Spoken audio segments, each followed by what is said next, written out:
lanjutan dari video part 1 sebelumnya, itu terkait dengan geometri. Kita lanjutkan ke soal berikutnya.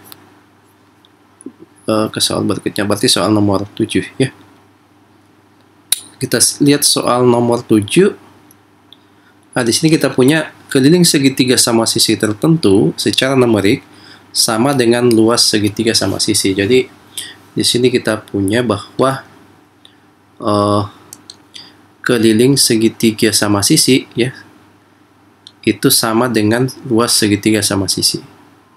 Intinya adalah maka keliling segitiga sama sisi tersebut adalah berapa.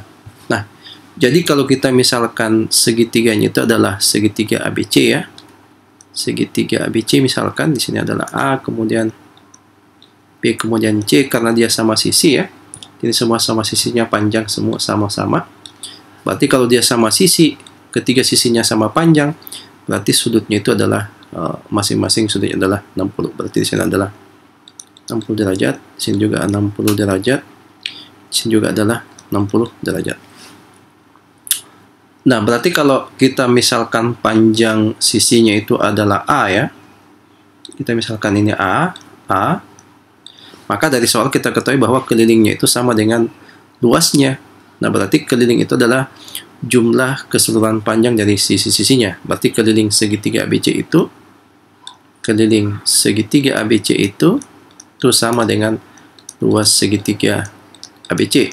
Dari persamaan ini kita bisa dapat bahwa 3A itu akan sama dengan luas segitiga ABC. Berarti luas segitiga ABC itu kita bisa cari dengan 1/2 alas ya. Kita perhatikan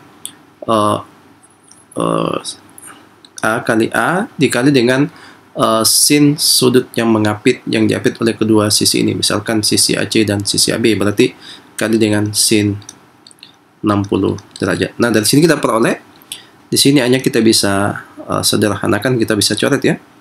Kita coret. Ini kita dapat bahwa ini ya. Jadinya 1/2 akar 3, berarti di sini kita peroleh bahwa 3 itu sama dengan, ini adalah 1/2 akar 3, berarti kita akan peroleh A per 4 akar 3. Nah, berarti dari sini kita bisa peroleh nilai A ya. Jadi 3 dengan akar 3, berarti di sini sisa akar 3 ya. Sisa akar 3. Berarti kita peroleh bahwa A-nya itu adalah 4 akar 3. Yang kita cari adalah keliling. Kelilingnya itu adalah sama dengan 3A. Berarti kelilingnya itu, sekeliling segitiga ABC itu adalah sama dengan 3 kali A. Berarti kita peroleh 3 kali 4 akar 3 itu adalah 12 akar 3. Berarti jawaban yang betul adalah delta. Nah, oke, kita lanjut. Pada gambar di atas, sebuah bujur sangkar terletak di dalam lingkaran ya. Jadi ini adalah bujur sangkar. Jika luas persegi adalah 36, maka berapakah keliling dari daerah yang diarsir? Nah, karena ini merupakan bujur sangkar, maka panjang sisinya ini adalah 6. Ini adalah pasti 6. Ya, 6. Nah, berarti yang kita cari adalah keliling daerah yang diarsir. Berarti keliling yang dimaksud itu adalah panjang sisi bujur sangkar ditambah dengan panjang busur ini. Nah, berarti kalau kita perhatikan bahwa keliling daerah yang diarsir itu adalah itu sama saja dengan panjang sisi bujur sangkar. Berarti keliling, misalkan ini adalah A, B, jadi keliling dari ini ya, yang diarsir itu adalah sama dengan 6 ditambah dengan 1/4 dari keliling lingkaran. Berarti 6 tambah dengan 1/4 keliling lingkaran. Karena kalau kita lihat busur AB 4 kali busur AB itu adalah sama dengan keliling sebuah lingkaran. Berarti sama dengan 1/4 dikali dengan keliling lingkaran. Nah, berarti dari sini kita bisa cari bahwa diameternya itu ya, itu kita bisa cari. Diameternya tidak lain adalah, kalau itu adalah panjang dari sini ke sini. Ya. Berarti kalau di sini 6, ini 6, maka berarti ini adalah 6 akar 2. Ini adalah 6 akar 2 dengan menggunakan pita goras. Nah, berarti keliling dari sini adalah sama dengan 6 ditambah dengan 1/4 keliling satu lingkaran itu adalah pi kali d. Berarti pi dikali dengan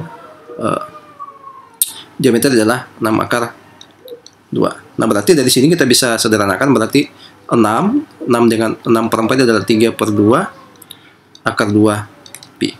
Berarti yang betul adalah alfa. Nah, oke, kita lanjut ke soal nomor 7. Ya. Pada gambar di atas, AC-nya itu sama dengan 7, AB sama dengan BC. Berapakah nilai bilangan bulat terkecil dari AB? Nah, karena AB di sini sama dengan BC, maka kita bisa misalkan adalah X ya. X dengan X. Nah, dari sifat segitiga ya, bahwa jumlah dua sisi-sisinya itu akan lebih besar daripada sisi yang lain. Nah, artinya dari sini kita peroleh bahwa 2X itu pasti lebih besar dari 7. Berarti X-nya itu adalah besar dari 7/2. Nah, artinya bilangan bulat yang terkecil dari sini itu adalah sama dengan 4. Berarti jawabannya itu adalah C ya. Nah, oke, kita lanjut soal nomor 10. Pada gambar di atas, dua ruas garis pada bidang XY membentuk segitiga siku-siku. Dan sumbu X berapakah nilai dari A? Nah, untuk mencari nilai A, kita bisa lihat bahwa kalau kita misalkan garis yang melalui sisi ini adalah sebuah garis yang melalui titik asal dengan titik 2, A ya. Kemudian yang di sini itu adalah sebuah garis yang melalui titik 10,0 dan titik 2, A. Nah, artinya kalau kita perhatikan karena dia siku-siku di sini, berarti kalau kita misalkan dari garis L dan ini adalah garis K, maka gradien garis L dikali dengan gradien garis K itu sama dengan min 1. Dengan kata lain bahwa garis L dan K itu adalah saling tegak lurus ya. Dia saling tegak lurus, maka akibatnya perkalian gradien-gradiennya itu sama dengan min 1. Nah, berarti dari gradien garis L kita bisa cari bahwa selisih dari delta Y per delta X. Berarti di sini kita peroleh bahwa gradien garis L itu adalah A/2 ya.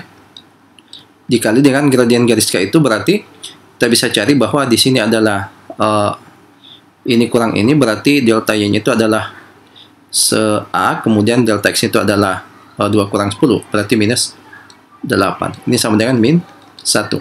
Nah, dari sini kalau kita kali silang, berarti kita peroleh bahwa A kuadratnya itu adalah 16, berarti A-nya itu adalah plus minus 4. Nah, ingat A-nya itu ada di kuadran 1, berarti kita pilih yang A sama dengan 4. Dengan demikian yang betul adalah B. Nah, oke, kita lanjut. Kita lihat yang nomor 11 ya. Di sini keliling persegi ABC, ABCD adalah X dan keliling segitiga sama KG, EFG adalah Y. Jika AB sama dengan F sama dengan FG, maka pernyataan berikut yang benar adalah yang mana? Nah, dari sini kita bisa gambarkan situasinya ya. Kita punya persegi ABCD ya. ABCD, A, B, C, D. Berarti kalau dia kelilingnya adalah X, maka ini pasti adalah panjang-panjang sisinya itu adalah X/4. Berarti adalah panjangnya adalah X/4. Ini juga panjangnya adalah X/4. Nah, kemudian yang kedua, keliling segitiga sama kaki, EFG ya, itu adalah Y. Ya. E, F, G. Ini kelilingnya, keliling EFG itu adalah Y. Nah, berarti dari sini dikatakan bahwa AB-nya itu sama dengan EF. Berarti kalau ini sama dengan EF, maka ini juga adalah sama dengan X/4. Ini X/4. Nah, berarti yang ditanya pernyataan berikut yang benar adalah. Nah, dari sini kita bisa cari nilai Y itu dia rentangnya ada di mana dengan memanfaatkan keliling segitiga untuk mencari nilai EG-nya. Kemudian kita bisa gunakan sifat-sifat dari hubungan antara ketiga sisi segitiga yang ada ya. Nah, berarti dari keliling FG itu adalah sama saja dengan Y ya. Berarti kalau saya misalkan panjang sisi EG itu adalah T misalkan, T misalkan, maka panjang sisi dari ini misalkan T ya, maka bisa ditulis bahwa kelilingnya itu adalah X per 4 ditambah X per 4 ditambah dengan EG ya. Saya misalkan saja di sini, nggak usah tulis T ya. EG.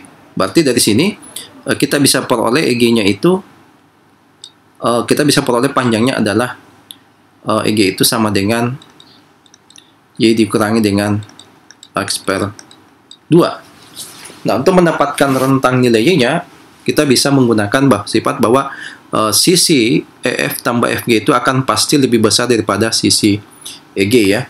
Panjang sisi EG berarti X per 4 ditambah X per 4 itu akan pasti lebih besar daripada Y kurang X per 2. Nah, dari sini kita selesaikan ini X per 2 tambah X per 2 berarti X itu akan lebih besar daripada Y. Nah, kalau kita lihat option yang ada, ini pasti salah ya. Pasti salah, ini pasti salah, ini pasti salah. Berarti dari sini saja salah satunya kita bisa menentukan, tapi tidak apa-apa kita cari yang lainnya. Di sisi lain bahwa X per 4 ditambah dengan EG itu pasti lebih besar daripada X per 4. Berarti dari sini kita peroleh bahwa X per 4 ditambah dengan Y kurang X per 2 itu akan lebih besar daripada X per 4. Ini habis, berarti kita peroleh bahwa Y itu lebih besar daripada X per 2. Nah, dari sini kita bisa simpulkan bahwa X itu pastinya, jadi kita bisa mengambil kesimpulan bahwa Y-nya itu harus besar daripada X per 2, dan dia harus besar daripada Y itu lebih besar daripada X per 2 dan kurang dari X. Nah, ini sama saja bagian D ya. Maka kita lanjut soal terakhir ya. Sini X garis pada bidang XY, ini ada pada bidang XY, jadi garis Y sama dengan 2X kurang 1 dan garis Y sama dengan X tambah C itu berpotongan di titik P ya. Dan C adalah konstanta bilangan positif. Bagian dari garis-garis pada gambar tersebut, nilai C-nya itu antara 1 dan 2. Berarti C-nya itu adalah antara 1 dan 2. Yang ditanya adalah kemungkinan nilai koordinat dari X. Ya, kita perpotongkan saja. Berarti X tambah C itu akan sama dengan 2X kurang 1. Nah, dari sini kita bisa peroleh bahwa X-nya itu sama dengan C tambah 1. Nah, dengan demikian, kita bisa memperoleh rentang nilai X-nya. Berarti X-nya itu akan lebih besar daripada C tambah 1, berarti 2, dan akan lebih kecil daripada 3. Berarti yang betul adalah B. Oke, demikian untuk sub geometri. Kita sampai jumpa di pembahasan berikutnya.